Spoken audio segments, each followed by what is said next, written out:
Okay, so topic natin for today is the cost of carrying your cross. Sabi mo sa katabi mo, the cost of carrying your cross. Ibig sabihin po, nung binayaran ni Jesus ang ating mga kasalanan sa krus, doon na lang ba natatapos yun? Nung namatay si Jesus, siya muling nabuhay. Hanggang doon na lang ba yun, guys? Ay, guys, sorry na, nasasasanin kasi ako sa office. Hanggang doon na lang po ba yun, mga kapatid? Hindi.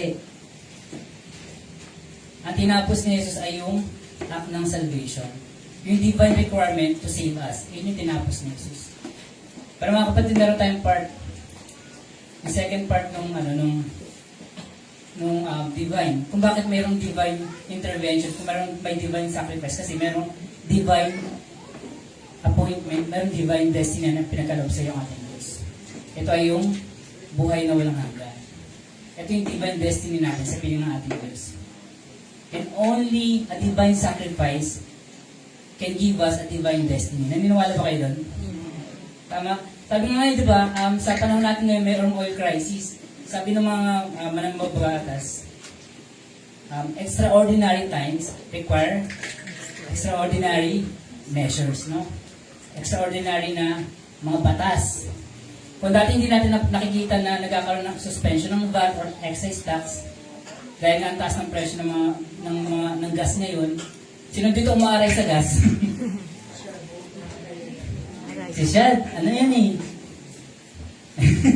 Dati nagdadrive ka, papunta dito, pag nagpa-practice kami, ngayon naglalakad siya eh. Nagbabike na lang. Pero mas maganda rin yun, no? At least na-exercise tayo, no? Ako, nagsashuttle ako ngayon eh. At least, ayun, nagkakaroon ako ng time rin to exercise kasi medyo walang time to exercise sa bahay. Pero yun, I find it very, kumbaga parang, bumabalik yung dati kong yung dating mga memories, no? Kapag naglalakad ako, pag sumasakay ako ng shuttle, nagsisiksikan kami sa shuttle. So, kumbaga, sorry, napunta na ako sa oil crisis, no? Pero yun, so, extraordinary times requires extraordinary measure. And the same way sa atin, pinag-aaralan natin ngayon. Because there's a divine destiny for each of us, it requires the divine intervention, Lord. Divine sacrifice na ating Panginoong Jesus. At tinapos na ni Jesus ang kanyang part, tama ba? Amen. Tapos na ni Lord yung part niya. Kaninong part naman ang susunod? Sabi mo sa katabi mo, sa'yo. Sa akin. Sa ating lahat. Tama? Hindi. Huwag mo sabihin sa katabi mo lang, lahat tayo dito merong part na gagampanan sa binigay sa ating tungkulin ng ating Diyos. Okay, so ngayon, pag-uusapan natin yung taking up your cross. So sabi, meron tatlong bagay dito na sinabi. Let him deny himself, take up his cross, and follow me. So, meron ako dito dalawang. Kasi nawala yung may pinabra ako sa bahay. Green tea, pati chocolate. Nawala eh. Nakakainin ka sana mga ito, meron ako dito dalawa. Ninay, huwag kang dami sa ko. Sige. Ano yung mas masarap? Sus.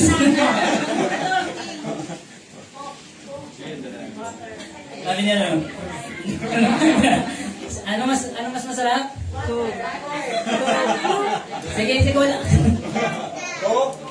Sino sa ko? Taas ang kamay. Tubig! Si Lord din nakakalam ng mga puso ninyo, ha? Magbabatuhan lang muna tayo dito. Okay. Kapag ikaw uho na uho ngayon, at sobrang init ang panahon. Ang mainit ngayon, no? Summertime, eh. So, pag napapanood ko pa yung mga post ni Brother Manny, talaga mga abot sunog, no? Masarap uminom ng malamig na tubig, eh. Pero kung ikaw, papipiliin, alin sa dalawang pipiliin mo? Sige, sinabi. Kunwari Starbucks yung dito. Kaya milk tea. Ano pipiliin nyo? Starbucks mo daw. Patatawa lang tayo, guys.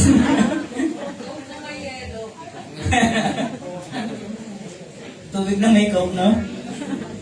Sige. Sino nagsabi ng coke? Sino nagsabi ng coke kanina? Kanya na to. So yun, so, kanina alam ko naniniwala ko na marami sa inyo pumili ng tubig. Kasi alam nyo na ito ay hindi makakabuti sa inyo. Tama ba? O dahil may maintenance ng iba. Or meron tayong iniiwasan, no? Especially sa mga nanay natin, mga tatay natin, no? So, doble ingat na dapat tayo. May pabata ng pabatay, may mga diabetes, no? Kaya, kahit anong sarap ng pagkain sa harapan mo, chocolate man yan, cake. Pag sa bahay, meron kaming cake. Talagang bantay sarado yun. Hindi naman po mataas ang sugar ko, no? Pero syempre, kailangan mag-ingat tayo habang bata pa tayo. Bata pa yung mga anak ko. Kailangan natin talagang doble ingat sa katawan natin. Especially, itong katawan na to ay hindi sa atin. Ito ay templo ng banal na espiritu. So, kailangan natin itong ingatan, alagaan. So, matulog ng maayos. Lakas ng sabi na matulog ng maayos. Ang laki na eyebags ko ngayon. So, yun. Pero yun, siyempre, we know naman yung mga kailangan gawin para manatili tayong healthy, no? And siyempre, kung alam natin na abos natin yung katawan natin, it's about time to rethink yung mga routines natin, kung healthy pa ba siya. At kailangan natin baguhin yung food natin, yung tulog natin, yung rest natin, okay? Yung iniisip natin. Okay. So yung sinasabi dito ni Jesus na let him deny himself, hindi yun about sa ganito lang yun, Hindi siya about dito, sa mababaw na bagay na to. Hindi siya about chocolate ba or green tea, ganyan. Hindi siya about sa ganung bagay, TV ba or ganito. Pag sinabi let him deny himself, you are, ginuguto mo yung gusto ng laman mo. Kung ang laman mo gusto niyang yung bisyo, ang gusto niya yung kasalanan, gusto niya yung mga bagay na ayaw ng Diyos, halimbawa, ay ngayon, pagsusugal. Diba? Gusto ng katawan natin, manood ng mga bagay na hindi kaaya-aya sa ating Diyos. Alam niyo na yung mga yun. Gusto ng katawan natin na ito, pera. Pera, pera, pera. Gusto ng flesh natin yun. Diba? Gusto ng flesh natin, yung sarili nating comfort. Gusto ng flesh natin, yung sarili niya kagustuhan, hindi yung kagustuhan ng ating Diyos. Amen? Itong comparison natin kanina, sobrang maliit na bagay lang ito. Maliit na porsyento lang ito nung nire-require sa atin ng Diyos na let him deny himself. Pag may mga times talaga na kailangan mo talaga i-deny yung sarili mo dahil meron kang kailangan iwasan na, di ba, nagagamot ka na, it's a small part sa sarili natin na i-deny yung sarili natin ng mga ganitong bagay. Pero much more, kailangan natin i-deny yung sarili natin ng mga bagay na kinakaayawan ng ating Diyos. Amen po ba yan? So, pag sinabing, let him deny himself and take up his cross, it's a daily invitation and daily decision. Amen po ba yan? Sabi mo sa katabi mo, daily decision. Hindi siya na nag-encounter God, retreat ka, no? Sa mo, yun na yun. Hindi, everyday, kailangan ma-encounter mo si Jesus. Kailangan ma-encounter yung presence ni Lord para tayo, lagi tayo nagpapahugas sa ating Diyos. Lagi tayo nagpapabago sa Kanya. Kasi ang nature natin ay, bilang mga tao, ay talagang gusto natin bumalik sa kasalanan. Ang nature ng flesh natin, minsan talaga gusto niyang bumalik sa nakaraan. Sino dito pag nalilig? Sino dito natulog ng Thursday ng gabi, nagising siya Thursday ng umaga? Ano ba dito?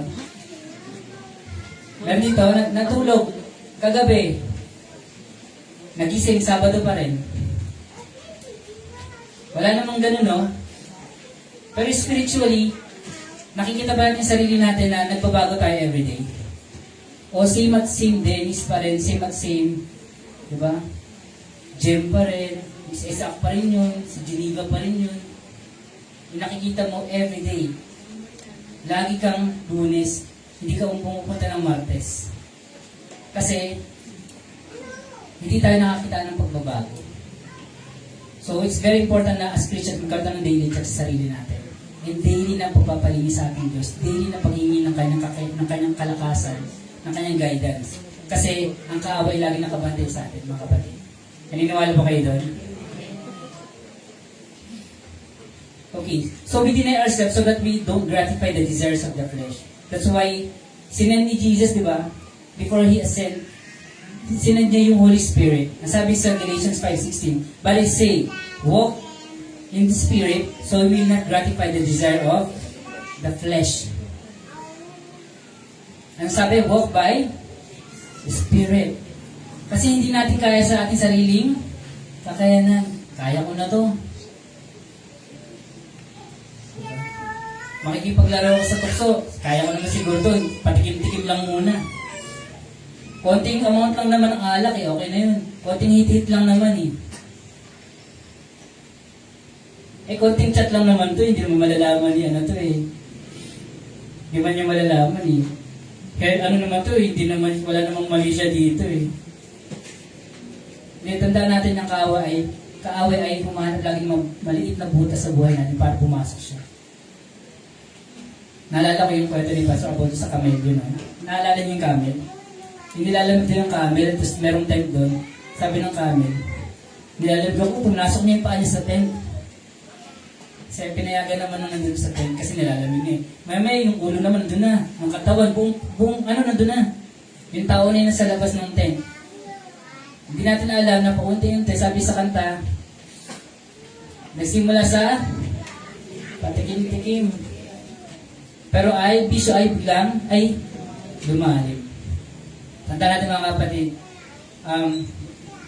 it takes a daily decision, daily conscious effort to deny ourselves of those flesh, of the flesh, yung desires ng flesh natin, para magampanan natin yung tungkulin natin sa taking up your cross. It costs God nothing, so far as we know, to create nice things. Tama no? Nung kinreate ni Lord ang bagay-bagay, ang mundo, ang mga tao, mga hayop, meron ba siyang binayad doon? Meron ba siyang sinacrifice? Ang sinacrifice niya lang ay kanyang hininga at laway, no? Kasi binigkas naman niya binigkas niya into existence yung mga bagay-bagay. Pero, to convert a rebellious soul, a rebellious person, it cost Him His Son to die on the cross. Tama? To redeem us, it requires Him to sacrifice His own Son. Ganun kakamahal ng Diyos, kapatid. Na kung mababalikan natin yung sinabi yung na-share ni Brother Jim, no? Yung cross, yung death sa cross, it is meant to shame a person. Hindi siya yung firing squad na patay ka kaagad. Ano pa ba yung mga pang-death penalty na mabilisan? Lethal injection. Ano pa? Bitay. Yung pugot ulo. Diba? Yung garote dati, yung talagang sasakalin ka. Ano pa? One Punch Man. Pero kung makikita natin, Jesus has to endure that long suffering to shame Him, para i-shame siya, disgrace siya ng mga tao, dura-duraan siya, kung ano nasasabihin sa Kanya, para magkaroon ka ng kaligtasan. Hindi lang during mahal na araw dapat tayo nagre-reflect sa ginawa ng Diyos sa ating buhay. Diba? Kasi karamihan sa atin, ang view natin sa mahal na araw, ito yung time to reflect about what Jesus did, no? Hindi, it's an everyday conscious decision to reflect on those things na ginawa ng Diyos sa atin, sinacrifice ng ating Diyos sa atin upang tayo magkaroon ng kaligtasan. And to take up your cross. It's a daily decision. Kasi, ang pinakamahal na bagay sa buong mundo ay pinili ng dugo ng kanyang anak. At ikaw iyon. Sabihin mo sa iyong sarili, ako yun. Because we are the very same person or people na nag-cause ng shame, na nag-cause ng hurt, na nag-cause ng death kay Jesus. Dahil sa ating mga kasalanan. And He has done His part. And this time, hinias naman natin Diyos yung ating part dun sa divine sacrifice na gano'n ng kanyang anak. which is to take up our own cross. Hindi ito literal na cross na kahoy na pinagpakuan kay Jesus. Kundi, you will go through sufferings, persecutions, iba't ibang mga bagay that will test your faith. Ito yung sinasabing take up your cross. You need endurance, you need the faith, you need Jesus, you need the Word of God to endure the hardship na dadaanin mo. Take up your cross. Marami sa atin siguro kapag nakaranas ng konting pagkadismaya, no? Hindi ako kinamayan ni pastor. Or, hindi mo lang ako binato ng birthday ko. Ng church. Hindi mo lang binigay ng cake. Nagtatampo ka na. Siyempre yung fleshly desire natin, gusto laging attention yan, gusto ng affection yan, no? Gusto ng sense of belongingness. Pero dahil pakiramdam nare-reject ka, yung kaaway bubulong sa'yo. Pumunta ko na sa ibang church. Doon sa kabilang church, sa kabilang kanto, masaya doon. Makikinig ka ba or i-deny mo sarili mo ng ganun po? Diba? Kasi pinagbayaran na ng Diyos yung shame natin. Pinagbayaran niya na yung sickness natin. Naniniwala ba kayo doon? Pinalayan na tayo sa karamdaman ng ating Diyos. Sa pamamagitan ng kanyang dugo, diba? Kanyang mga latay. Nasabi nga nung nakarang linggo, no? Yung latay ni Jesus, hindi yung mabibilang mo kasi isang buong malaking sugat na yun. Luray-luray na yung kanyang katawan, ang kanyang balat, na hindi mo na ito makita, hindi mo na siya ma-recognize. Disfigured, totally disfigured siya. Kaya tandaan natin, mga kapatid, ang pinakamahal na bagay sa buong mundo na itinubos ng dugo ni Jesus, ito ay yung buhay natin. Buhay ng katabi mo, buhay ng pamilya mo, buhay ng mga kaibigan mo, ng mga kasama mo sa school, kasama mo sa trabaho, kasama mo sa bahay, kasama mo sa barangay ninyo, kasama mo sa toda, mga ganyan, di ba? Kasama mo sa basketball team mo. Ito ay binigay ng Diyos, ito ay tinubos ng Diyos para sa bawat isa. So ngayon po, so ano ba yung mga cost na ito? Cost or yung responsibility natin dun sa bilang tugon natin dun sa ginawa ni Jesus dun sa cross. Number 1, surrender. Pag sinabing surrender, ibig sabihin mayroong bagong hari. Tama ba? Sabi sa Matthew 16:24, Then Jesus told his disciples, If anyone would come after me, let him deny himself and take up his cross and follow me. Ito yung nasabi natin kanina. Yes, darling. So, pag sinabing surrender, suko, tama? Pagsuko. Pag sinabing pagsuko, sino masusunod? Ikaw o yung umang-aresto sa'yo? Imagine mo, may pulis, no? Junji, sumuko ka na! Napapaligid na kita. Si Junji lalabas.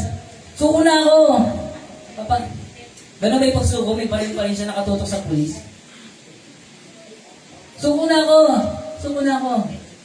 Walang ganun susuko, di ba? Meron pang susuko na nakatago yung kamay sa bulsa. O meron pang parang bubunot ng baril. Wala, di ba? Anong ginagawa ng sumusuko? Nakataas ang kamay. Tama? At ano magawin ng officer sa kanya? Wala siyang magagawa. Kasi siya ay sumuko na.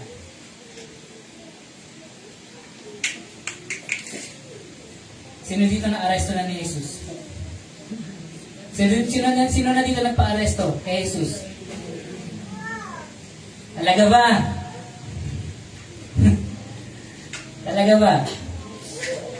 We know in ourselves, no, kung talagang lahat sinurrender natin kay Jesus. Pero naniniwala ako may mga bagay pa na mini-workout siguro sa buhay natin. Amen ba? Na hindi naman natin kailangang sabihin dito. Kaya mo kayo tatanungin. Speak with you the Lord to deal with it. Diba? Yung mga bagay na mini-workout pa natin. Pero ang sinasabi sa atin ng Diyos ay surrender. When we mean surrender, there is a new ruler sa buhay mo. Sabihin mo sa sarili mo, new ruler. New ruler. New king. New king. Sabihin siya na yung Pinoy Big Brother sa buhay mo. Sa puso mo. Diba sino nanonood ng PBB dito? Joy, pumasok ka sa confession room. Siyempre, pupunta doon, makikita mo yung mga host, nagmamadali pa sila pupunta ng confession room eh. Gawin mo ang task na to. Kundi, hindi kayo kakain ng isang araw. Gagawin naman ng mga housemates yun kasi yun ay rule ni Big Brother. May palabas pa nga sa ABS-CBN ang tawag kay Jesus, Big Bro, di ba bro? Sabi sa Santino ba yun? Bro. Kaya sabi nilang bro si Jesus. Pero it only shows na sa buhay natin kapag tinanggap natin si Jesus bilang Panginoon at tagapagligtas, dalawang part yun. Yung una, bilang Panginoon at tagapagligtas, ito yung pagiging Savior niya. Pero yung Panginoon, ibig sabihin, siya yung nasusunod sa buhay mo. Ano ba yung status ng puso natin before natin nakilala si Jesus? Hindi ko kayo patataasin ng kamay ha. Merong ABCD rin yung lubang pagkatao natin. Ano yung A? Ano tayo dati? Letter A. Ano yung mga naisip nyo? Arrogant? Ano pa? Hindi po, yung ano po, yung characteristic natin bilang sinner before. Yung mga ABCD nun. Abominable? Saan napakalalim, no? B, blasphemous, no? Kasi blasphemous tayo. Nagmumura tayo. Kinakurs natin. Hindi natin nakakurs na natin ang pangalan ng Diyos. C, ano ba yung C? Covetous tayo. Covetous. Deceitful. Noble-minded. Disobedient. E, ano yung naisip natin sa E? Envious, enemy ni Lord, di ba? Yung status natin before, tayo ay kaaway ng Diyos. F, foolish, faithless. G, nice na sa G. Gambler. before. Gambler, godless.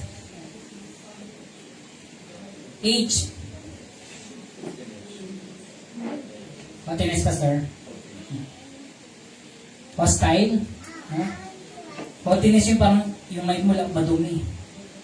So, I. Impudent or stubborn. Marami pa. Wala na kasi ako eh. Pero marami pa yan. Kulang alphabet to list that all our sins or yung ating estado bago natin nakilala si Jesus.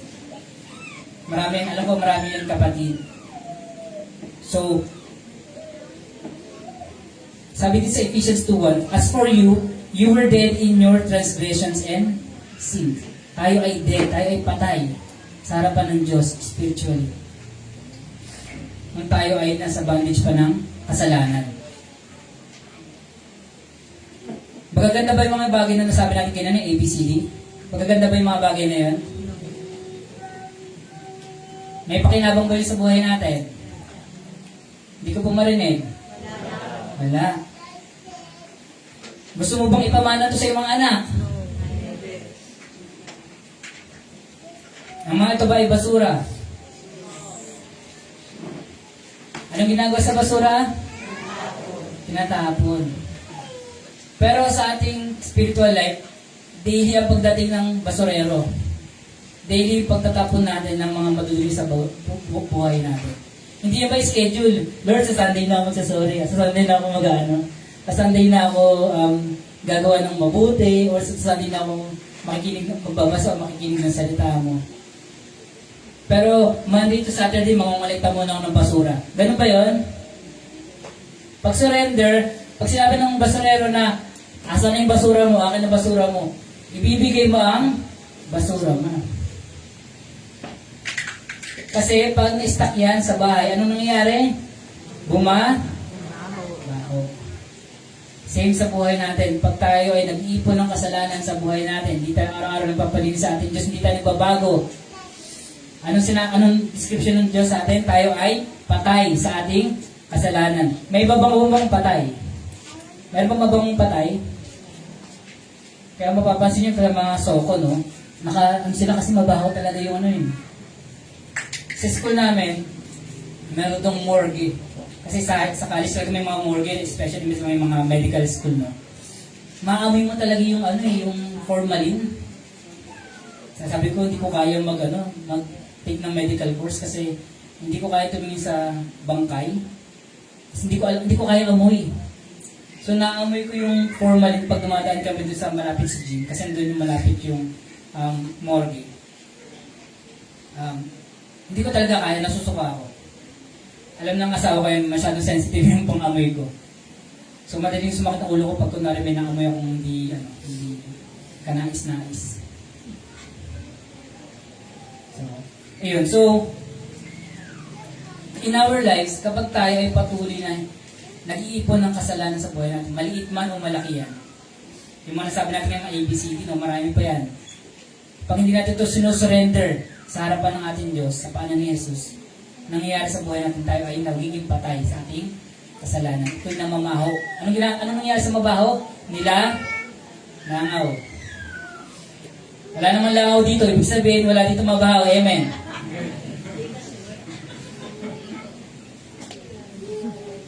Hindi ka sure? Kasi yung laman natin, gustong-gusto niya ng basura.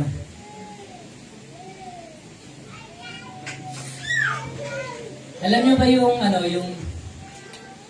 ba to?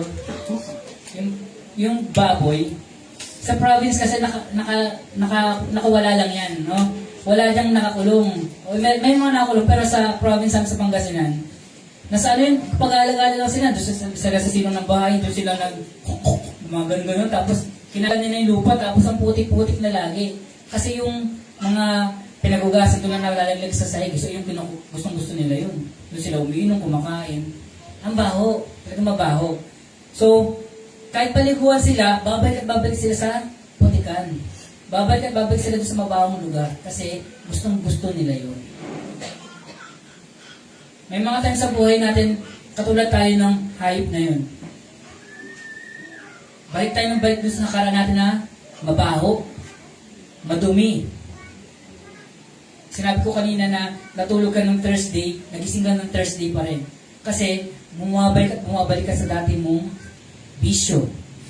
Bumabalik ka sa dati mong ugali. Imbis na pataas ka, ng pataas sa iyong pananampalataya. Nagpa-flat shower, pwede bumababa siya. Patanda natin na surrender is a daily decision na ipagkaloob mo, hayaan mo manguna ang Diyos sa buhay mo.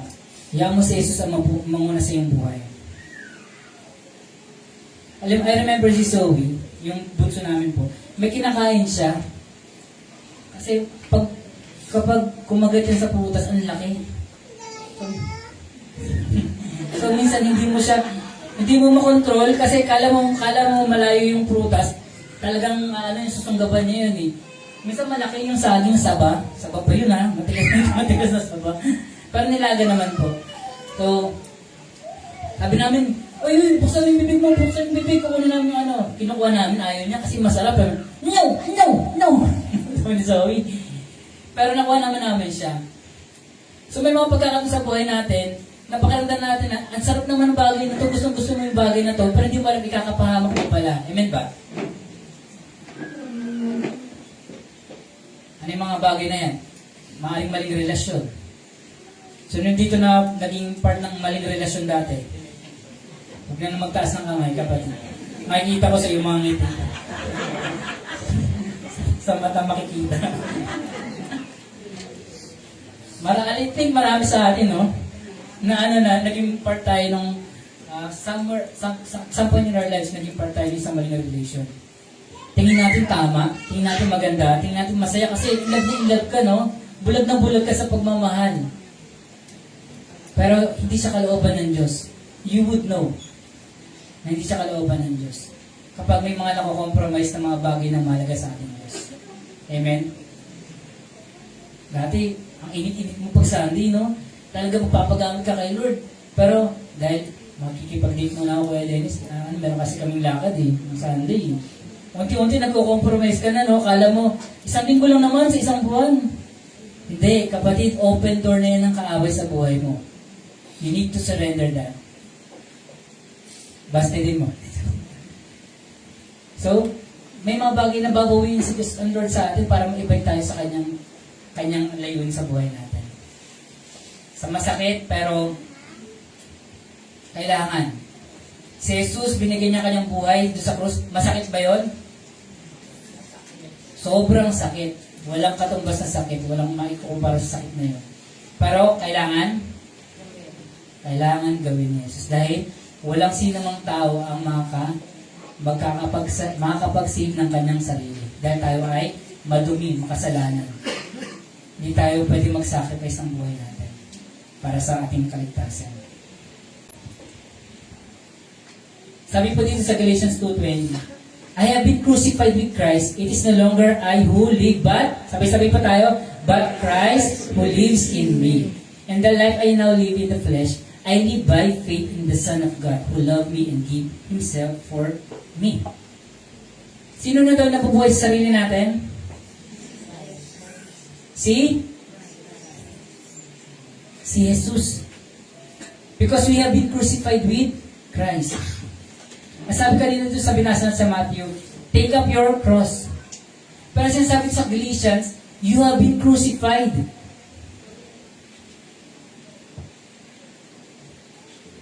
They support each other. You have been crucified. Ibig sabihin yung old self mo, yung sinful nature mo, namatay na yun dun sa krus dahil pinagbayaran na ni Jesus. Naniniwala ko dun, kapatid.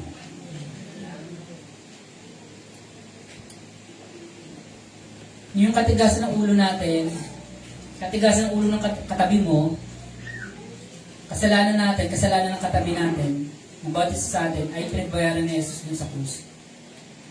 At the moment that you accept Jesus as your Lord and Savior, you have been crucified with Christ. Also dun sa cross. Ibig sabihin, dapat sinurrender natin yung old self natin, yung mga kasalanan natin. Dapat patay na yung sarili natin. Yung luma natin pagkatao dun sa cross. At hindi na tayo nabubuhay. It is no longer I who live in me, but Christ who lives in us. Kaya merong sikat na, diba, na bracelet. Ano nakalagay doon? What would Jesus do? Sa mga situation na tayo ay sinusubok, ang panahon, may karamdaman, nawalan ka ng trabaho, nahihirapan ka sa trabaho mo, may problema kayo sa relationship ninyo, lagi natin tanongin, ano ba ang kalooban ng Diyos? Ipagkatiwala mo sa Diyos ang iyong buhay, pagkatiwala mo sa Diyos ang iyong sitwasyon. For He cares about us. Katanda natin, surrendered life, meaning there's a new ruler, new king sa buhay mo. And sabi nga dito, sino yung nabubuhay dapat sa buhay natin? Sino yung naghahari? It is Christ who lives in me. Ano nga ba yung mga bagay na dapat natin surrender kay Lord? Yung puso natin, yung isipan natin.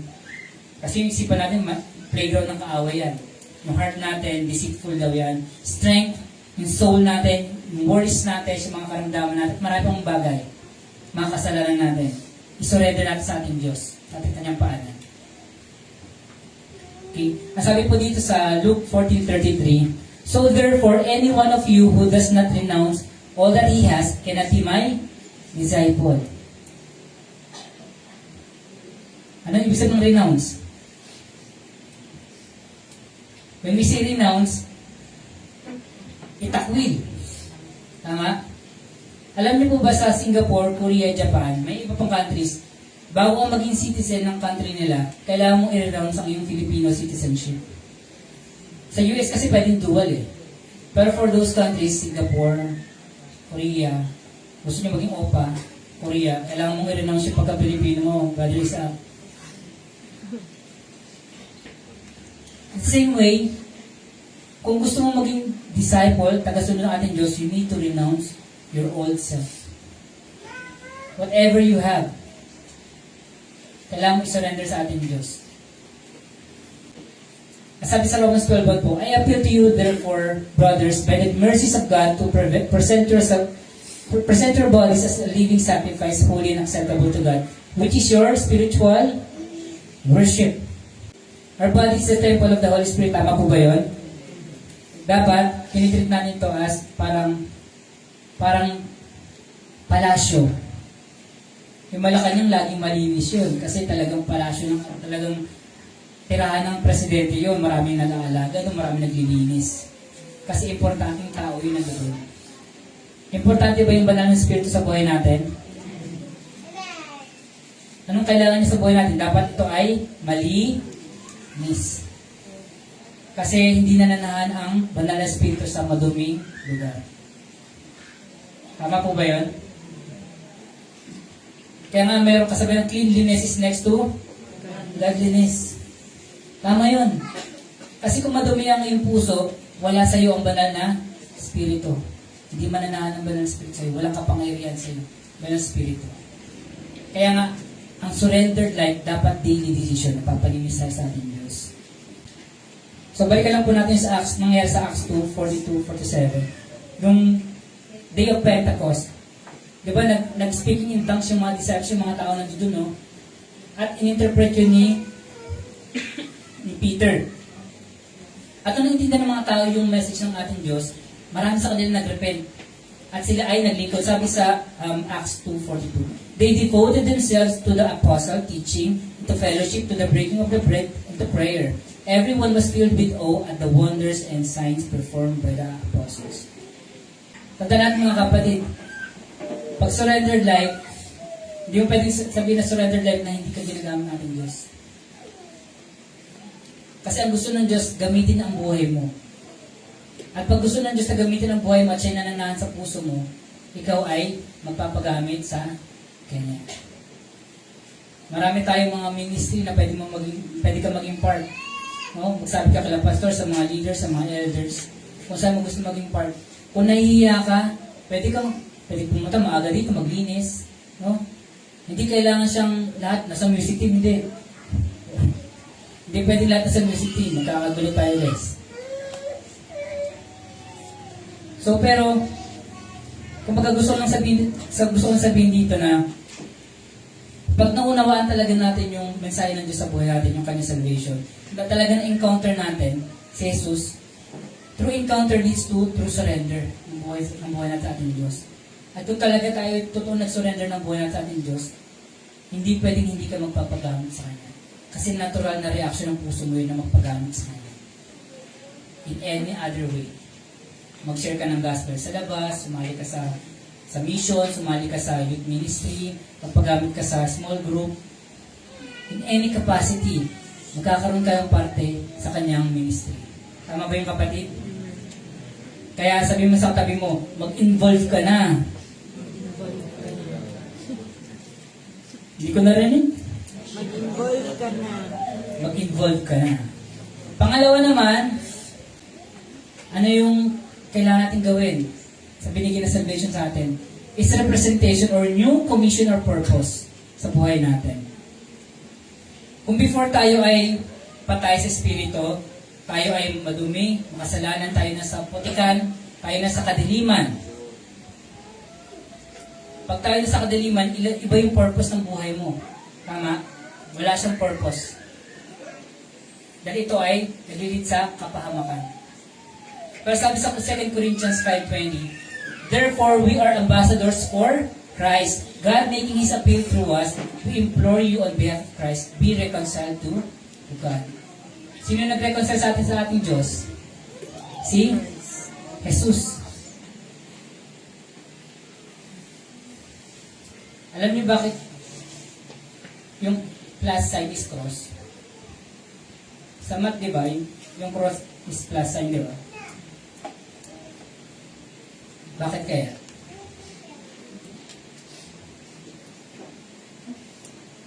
Kailangan mong tanggapin kasi sa Jesus sa buhay mo bilang Panginoong tagapagligtas. At kapag tinanggap mo si Jesus sa iyong buhay, hindi na ikaw yung nabubuhay, kundi si Jesus na. Ibig sabihin, nire-represent mo na si Jesus sa iyong buhay. So, pag sinabing ambassadors, ikaw ay may authority to speak on behalf of that country. Tama ba? Ikaw ay pwede mag-act on behalf or represent on behalf ng country na yun. Alam niyo ba yung mga ambassadors, hindi sila subject sa law ng country na kung nasa saan sila, yung host country. Kahit sabi mo, nagtapon ka ng basura dyan, hindi ka nila pwedeng huliin. Nagkamote rider ka doon o driver ka doon, hindi ka pwedeng huliin doon. Kasi, hindi ka covered ng batas ng bansa ngayon.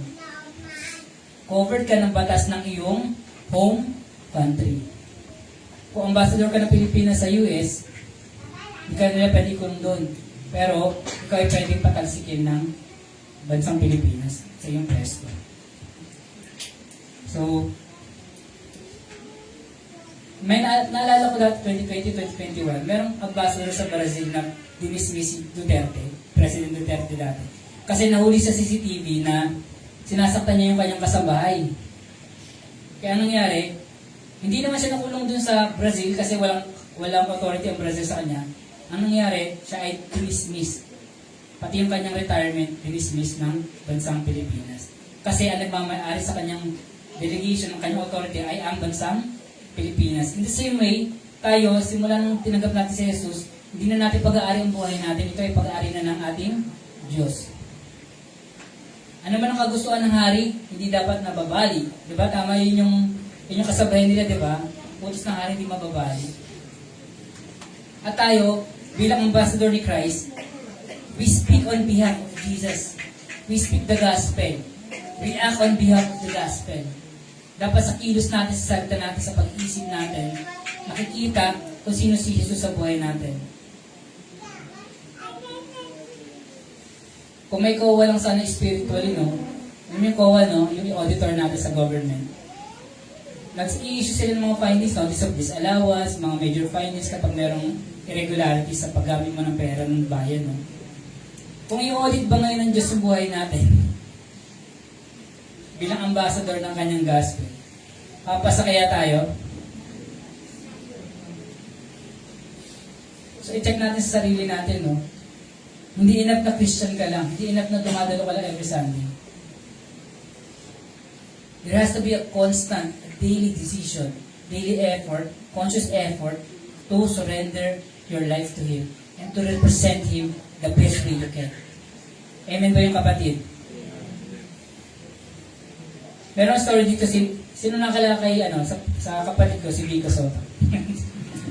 Si Vico Soto, maraming humanga kay Vico. Sino gusto niya maging mayor nila si Vico? Maraming may gusto maging presidente si Vico actually. Maraming gusto maging mayor siya ng lugar nila. Pero alam niyo ba ba't maraming humanga sa kanya? Hindi dahil kasi pogi siya ni Pastor, no? Hindi dahil kasi tangkad ko siya. Kundi dahil maayos ang kanyang pamamalakad at siya ay maka-Diyos. Amen ba? Amen. Tama, no? Tingin niyo ba posible na paunlarin ng Diyos ang isang bansa kung ang namumuno sa atin ay hindi matuwid? Hindi. Sabi sa Proverbs 29:2, when the righteous thrive, the people rejoice. But when the wicked rule, the people groan. Ayoko na magsalita. Pero makikita niyo nangyayari sa bansa natin ngayon ang gulo-gulo. Tama? And this is our moment bilang mga anak ng Diyos to stand between the gap, to intercede, to show sa mga tao ano dapat gawin natin. Tayo manindigan sa katotohanan, tayo manindigan sa ano yung gusto ng ating Diyos, sa kalooban ng Diyos sa ating bansa. Huwag nating tatanggapin lahat na nangyayari ngayon. Ang taas ng presyo ng crudo, okay na yan. Talagang ganunin. Kung talaga sa world market eh. Huwag natin tanggapin dahil alam natin merong corruption na nangyayari. Panalangin natin bansa natin kasi talagang hindi maganda nangyayari sa mga panahon ngayon. And we are here to represent Jesus, to represent the will of God. Sa panahon ngayon na hopeless ang mga tao, panahon na naguguluhan, nakatatakot, nangangambay yung mga tao, we are here to give them hope. The hope that we have in Jesus. Amen po ba yun? So going back to Vico Soto, nag-speech siya nung 2020-2021 sa Ateneo Medical School. Ano sabi niya? Success is not about personal gain, but about serving others to glorify God. Naging pamantayan niya sa kanyang paglilingkod bilang mayor, nagawin niya yung kanyang tungkulin hindi para sa kanyang personal gain, but to represent God. To bring glory to the Lord.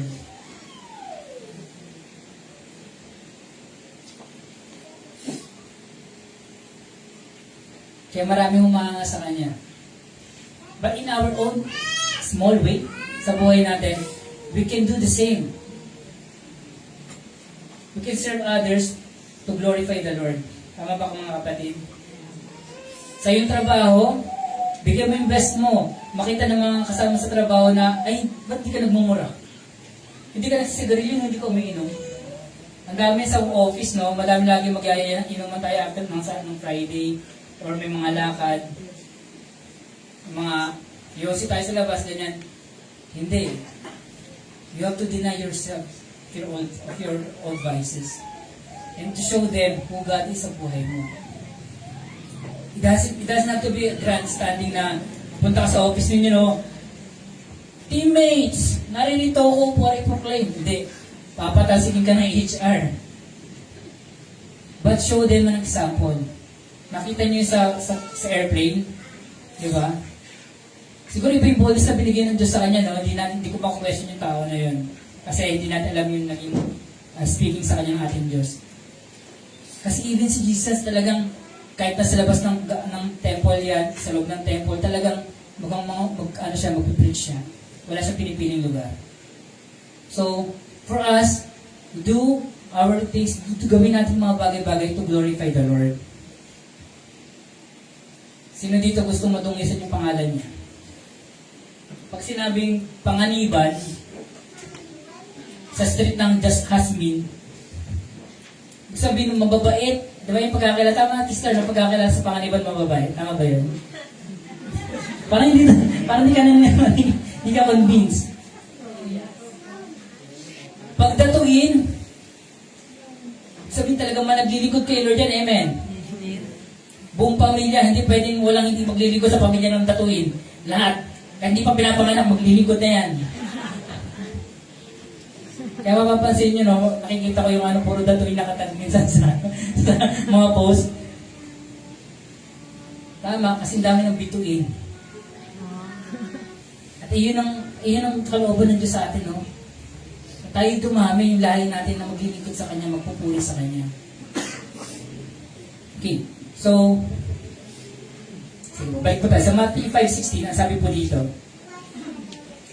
in the same way, let your light shine before others, so that they may see your good works and give glory to your Father who is in heaven. Sino ito man nag-work sa Makati?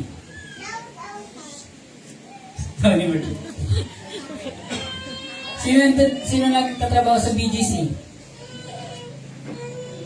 Dati no, kapag ganyan na, saan ka na ba? Alabang, BGC, Makati, ganyan. Proud sila kasi talagang magaganda yung lugar na talagang pag sabi mo Makati, uy, yung ganda siguro yung trabaho mo dun. Ganun agad, di ba? Saan ka nakatira? Providence, di ba? Proud ka. Because kasi doon ka nakatira, ibig sabihin, you represent that place. Saan ka nakatira? Ay, busy yung line. Di ba? It only means na kung saan man tayo dali natin Diyos sa buhay natin, let your light shine before others so that they may see your good works and give glory to your Father who is in heaven. Tama po ba? Pag sinurrender mo ang buhay mo, point po natin, pag sinurrender mo ang buhay mo sa Diyos, hindi pwedeng hindi ka niya tatransform. Hindi pwedeng hindi ka niya magagamitin. Through encounter, through surrender, through repentance kay Lord. Kailangan tayong daily encounter sa ating Diyos. Nangyayari pa ba yan, kapatid? So, sabi daw dito, let your light shine before others so that they may see your good works. Tama na sa mga news, pag mayroong halimbawa, ini-interview, halimbawa, about pandemic, ang interview natin, St. Luke's Medical St. Luke's Medical Center, doctor. Diba? Or kaya halimbawa, about sa law, sasabihin nila yung law firm mo. Tama? So, halimbawa, interview po natin si Kapuso actor. Kapuso actor Shadi. So, kasi naka-affiliate ka dun sa company na yun. At ano man sabihin mo at gagawin mo, it will reflect dun sa company na yun.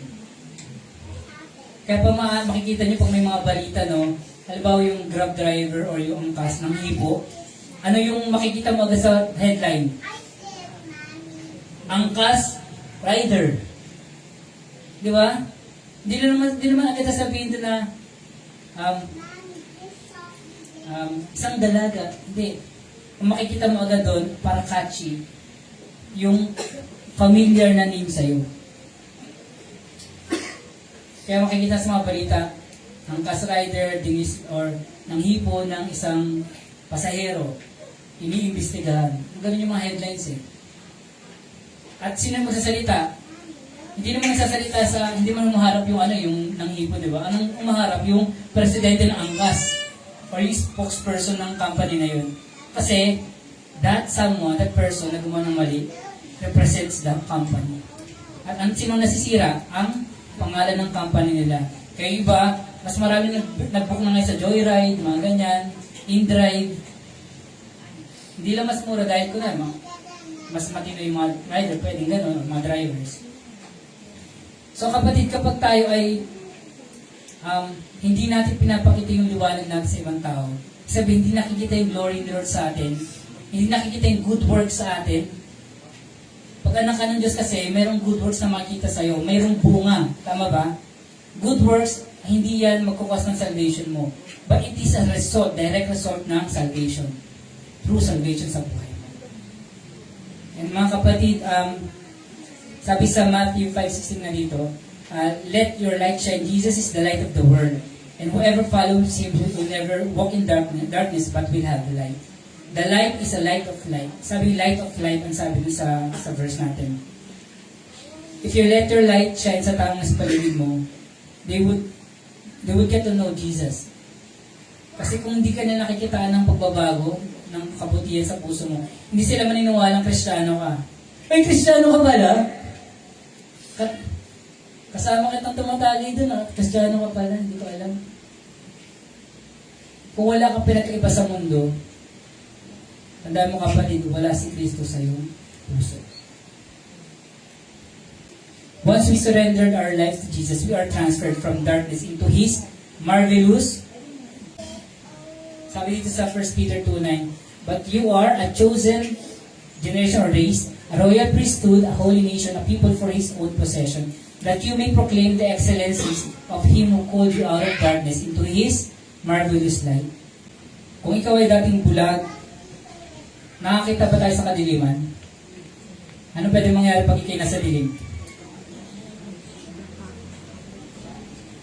Pwede kang mahulo, pwede kang madapa, matisod, pwede kang makatapak ng something, di ba? Kasi ikaw ay bulag. Kaya nung si Paul dati, sobrang zealous niyang persecutor ng mga Christians mga disciples. Kaya ako nang tinanggal sa kanya ng Diyos, diba tinawag siya? Ako nang tinanggal yung kaliskis sa kanyang mata. Kasi, ito yung nagkukos ng spiritual blindness sa kanya. So, parang symbolism siya na binuksan ng Diyos ang mata ni Pablo sa layunin ng Diyos sa kanyang buhay. Kundi siya ay maging balita ng mabuting, tagapaghati ng mabuting balita sa mga tao. Tayo ay chosen generation, a royal priesthood. Dahil ang citizenship natin ay hindi na sa mundong ito, kundi sa heaven. Pag ikay citizens ng heaven, royal yun. Sabihin, more than the kings and queens. Kapag sa Bible sabihin mo, kamahalan. Kapag galit ka na, tandaan mo, citizen ng langit yung pinapagalitan mo. Kaya sabi mo, kamahalan, kumain ka na dito, mamaya ka na manood ng TV. Okay? So, you are a chosen generation. Pinili ka ng Diyos. Sabi mo sa sarili mo, pinili ako ng Diyos. Sabi mo sa katabi mo, pinili ka ng Diyos. Maniwala ka doon. Bawat sa atin doon ay pinili ng ating Diyos. Part tayo ng holy nation. Tayo possession ng ating Diyos. Sabi din sa 1 Peter 4:11, whoever speaks as one who speaks oracles of God, and whoever serves as one who serves by the strength that God supplies, in order that in everything God may be glorified through Jesus Christ. To Him belong glory and dominion forever and ever. So sa lahat ng gagawin natin, magsasalita tayo, gagawa tayo, iinom tayo, kakain tayo, matutulog tayo, lahat ay gawin natin para sa ating Diyos. Dahil, sino nabubuhay sa atin again? Si Jesus. Pangatlo po, and last na point natin, transformation naman. Pag sabi transformation, it means new creation. 2 Corinthians 5:17, sabi dito, therefore, if anyone is in Christ, he is a new creation, the old has passed away, behold, the new has come. Pag tumiting ka ba sa salamin, nakikita mo ba yung, at may nakita kang dumi sa iyong mukha, ano ginagawa mo? Sino dito matagal mag-makeup? Minsan pag maraming tayo, matagal-tagal mag-makeup yung mga babae. Minsan sa kotse na yung mag-makeup or sa daan na. Para maganda, para mag-transform. Tama? Sino dito pagka-makeup, nagtatransform na siya.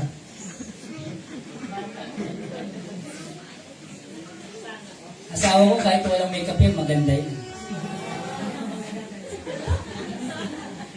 Nakapagalitan na ang mama pag-uwi. So, when we see transformation, so a true repentance, true surrendered life kay Lord, ito ay totoong binabago ng ating Diyos. Amen? May makikitang pagbabago sa iyo. Hindi pa pwedeng tinanggap mo si Jesus nang walang nakikitang magandang bagay sa buhay. Hindi yan biglaan, overnight na parang kay Pablo talagang divine intervention yan eh. Pero sa iba sa atin, marami sa atin, hindi siya overnight na makikita yung pagbabago sa atin. Unti-unti siya. Naalala ko yung bagay na nakwento ko na dati. Talaga nagsisigarilyo siya kasi nagdadrive siya ng jeep eh. So, nung nakakilala siya kay Lord, hindi naman agad totally nawala agad yung pagsisigarilyo niya. Kung dati, 5 beses ang araw, galing 3 na lang siya, 2, 1. Minsan sinundo ko siya sa kanyang trabaho. After niya mag-drive, parang natigil siya pag-drive, nag-mekaniko siya sa isang talyer, malapit sa amin. So sabi ko, sinundo ko siya ng gabi kasi daddy's boy ako eh. Papas boy ako eh. Hindi ako mama's boy. So, pagkasundo ko sa kanya, nagsigarilyo siya. Tapos, madilim na kasi yun, tapos bigla niya tinapon. Sabi ko, tayo mo tinapon. Siguro mga grade 2 ako nun. Sabi niya. Hinintay niya, makalabas yung kasalubong namin. Hindi pala si pastor yun. Sayang. Gusto niyang balikan pa yung sigarilyo eh. Akala niya si pastor. So, hindi pala. Mabuti na lang madilim. At naitapon niya yung sigarilyo. Pero, eventually na-overcome niya yun. Naglalaway daw siya. Tama ba yun? Sino may magsisigarilyo dati, no? Nakakapaglaway daw yung kapag biglang huminto. Yung nagpusama pa siya ng camp sa Baguio, hindi siya makapagsigarilyo kasi magkapos sila doon sa seminar eh. Talaga naglalaway na daw siya eh. Talagang nagtatry daw siya, minsan lumalabas siya ng seminar, magsisigarilyo siya, napapansin siya kasi talagang mangangamoy ka, di ba? Kasi may sigarilyo. Sa office namin, at kilala mo siya yung magsisigarilyo kasi pagkatabi mo, alam mong sigarilyo eh. Sa elevator, maamoy mo sino yung nanigarilyo. Kasi kumakapit yung amoy. Umangkas ka nga lang sa motor, mangangamoy traffic ka na eh, di ba? Ano pa kayo ikaw bumubuga ng usok? Dapat palunok eh, hindi pabugay eh. No? So, kapatid, yung transformation ng buhay natin, hindi yan overnight. It's a daily conscious decision na magpabago, magpalinis. Hindi pa pwedeng isang beses mo lang na-encounter, hindi lang isang beses ka lang nag-repent. Everyday magre-repent tayo sa ating mga kasalanan. So sabi po dito sa naalala ko yung may kwento si pastor dati. Hindi ko alam kung si pastor yun or meron siyang kinukaya ng ibang pastor na for 1 whole month, same at same yung sermon ng pastor. So nakahalata na yung mga kapatiran. Pastor, ba't sa last Sunday yan na rin na? Pati nung nakarampang Sunday yan na rin yun na. Sagot ng pastor, kasi wala naman sila nakikitang pagbabago. Ang salita ng Diyos, dapat nagbibigay sa atin ng, nagkukos siya ng pagbabago sa buhay natin. Hanggat walang nakikita pagbabago, kailangan pa ulit-ulit sa ating sasabihin ang salita ng Diyos. Kaya nga sa Biblia, marami kang mababasa about pera, about do not fear. Kasi laging natatakot ang mga tao, laging nag-worry. Kaya laging ang dami do not fear. Do not fear. Kasi takot tayo mawala ng pera. Pero do not fear. Kung dati tayo ay matatakotin, madaling mag-worry, kung tayo ay madaling mainitin ng ulo, unti-unti binabago ng ating Diyos yan. Mapapansin ng iyong asawa, dati, sisigaw na agad ako. Dapat hindi naman sinisigaw na. Dati hindi naman siya ganun, pero parang pumupogi siya lalo sa paningin ko, di ba? Dati, kung single ka, hindi mo napapansin yung isang lalaki, pero dahil nakita mo nagbabago kanyang buhay, pumupogi siya lalo sa paningin mo. Amen? Tingnan mo yung katabi mo. Pumupogi ba? Pogi-pogi ba? Sobrang pogi ba? Yes!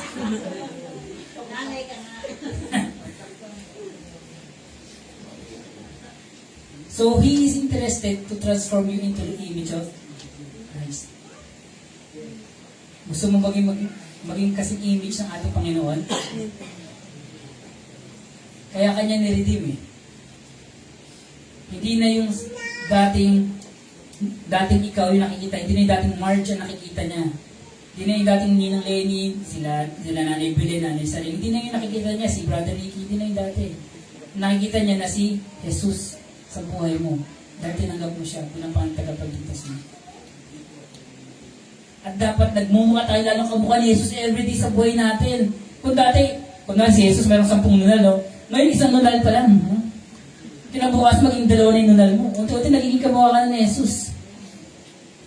Kasi unti-unti sinusunod mo yung kalooban niya sa buhay mo. Mahirap man, masakit man, pero ikaw ay sumusunod. Kaya nga take up your cross. Hindi siya madali, mga kapatid, at sumunod sa ating Diyos. You will go through hardship, you will go through persecution sa mga mahal mo sa buhay, mga malapit sa'yo na akala mo makaintindi sa'yo. You would go through a lot of difficulties. Dati nung hindi naman ako sumusunod kay Lord, ang dami ng pera, pero nung sumunod daw, parang naghihirap ako. Hindi, God is teaching you discipline. To not trust yung sarili mong kalakasan, yung trabaho, yung pera, negosyo, but to trust in Him. Diba?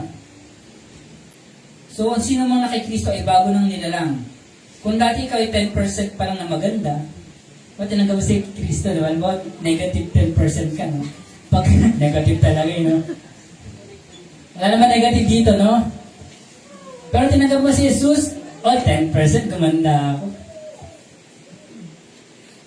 Meron nangyari, dapat normally nagagalit ka sa pangyayari, pero naging mahinawan ka. May bunga ka na ng banal na spirito, last 10 points na yan. Ilang percent ka na? 20%.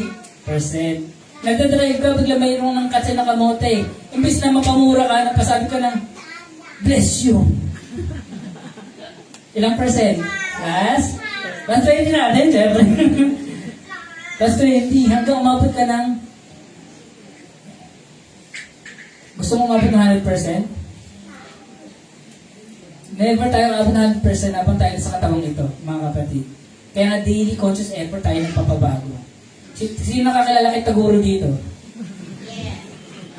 Parang ganito yung katawan ng Taguro talaga. Wala eh. So, si Taguro, depende sa kalaban niya, yung porsyento na gagamitin niya. Kapag tingin niya mahina yung kalaban, ilang porsyento lang gagamitin niya? 10%, 20%. Pero nakita niya si Eugene.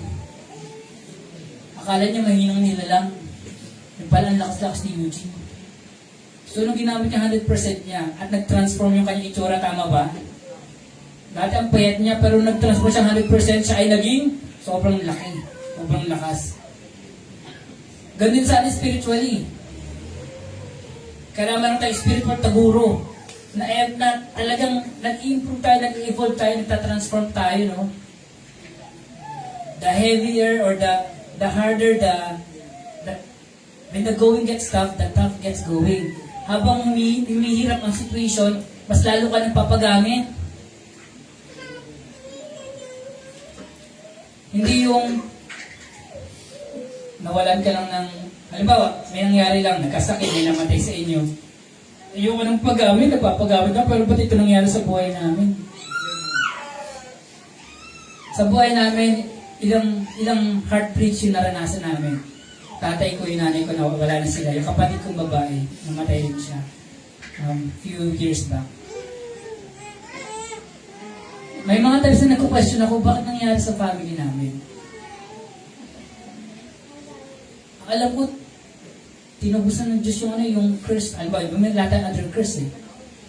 Curse ng early death, curse ng death sa buhay, curse ng sickness. Pero we can never question the will of the Lord. We can never control it. What you can control is your decision, daily decision na mag-surrender sa kanyang kalooban sa buhay mo. Dahil alam mo ang kalooban ng Diyos ay mas mainam kaysa sa kalooban mo. Tama ba yung kapatid? At habang nagpapasurrender ka, nagpapabago ka sa kalooban ng ating Diyos sa kanyang salita, ikaw ay unti-unting binabago niya into His own image. Nawawala na yung dati at the new has come. Sabi po sa 2 Corinthians 3:18, we work out our salvation or sanctification on an ongoing basis. It's not a one-time encounter with the Lord. So dapat araw-araw tayo napapaling sa ating Diyos. Kung unti-unting bumabalik ang dati mong bisyo, ang dati mong ugali, it's about time na bumalik ka muli sa ating Diyos, mag-repent tayo. At kilalanin at muli i-recognize natin yung pagiging Panginoon ng Jesus sa ating buhay. Sabi ito, we cannot fully appreciate our current spiritual wealth without understanding our former poverty. Kung di mo alam, hindi ka aware sa situation mo before tinanggap si Jesus na ikaw ay patay sa harapan ng ating Diyos, na ikaw ay walang pag-asa, na ikaw ay madumi, hindi mo ma-appreciate yung spiritual wealth na meron ka ngayon na tinanggap mo si Jesus. Kung dati palamig lang ang binibili mo, ngayon milk tea ka na. Kung dati 3-in-1, ngayon Starbucks ka na.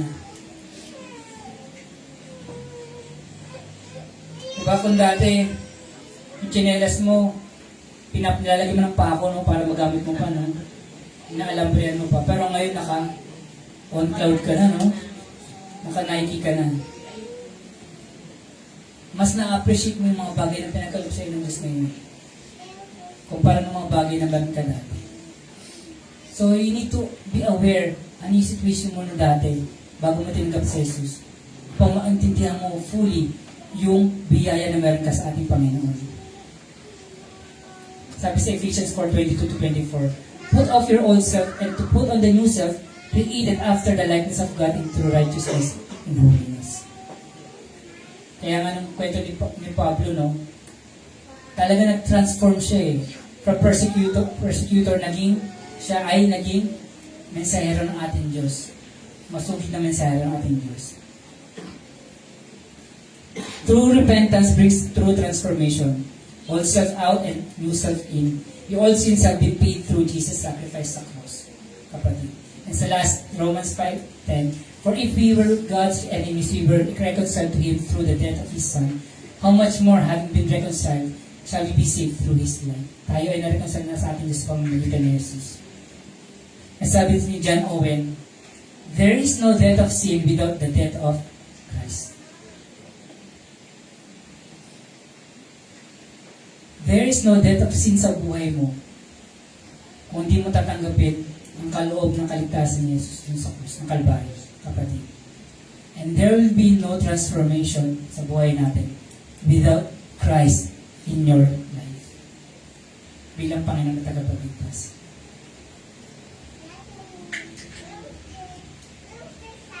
For conclusion, we need to surrender our control sa aming Panginoon. We need to represent our King and we need to be transformed into His image. The question is, are you willing to pay the cost of carrying your cross, kapatid? Amen? Lahat po tayo yumuko at pumikit. Heavenly Father, we give you thanks for today, God. Salamat sa uputin sa kapatan mo, God, sa mga salitang ay po napahinggan. Tunay, Lord, na ikaw ang Diyos na mabuti at tapat, O God. Ikaw ang nagbigay ng kaligtasan, ng salvation, O God. Salamat na binigay mo yung anak na si Jesus upang mamatay dito sa krus, upang sa aming kaligtasan, O God. Tulungan mo kami, Lord, hindi namin kaya sa aming sariling kakayanan, Lord, to carry our cross and to follow you. But Lord, we need the guidance of the Holy Spirit to move in us and transform our lives, O God. At maging kapakipahinabang ang buhay namin sa iyong pong ministeryo. Salamat, Lord.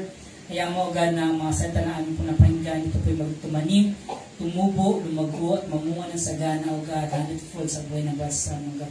At di kami papayag, O God, na nakaawin ng kaaway ang mga napahinggan namin na salita sa aming mga puso. Salamat, Lord, kay mabuting Diyos at pinapasalamatan ka namin sa pangalan ng Jesus. Amen. Amen.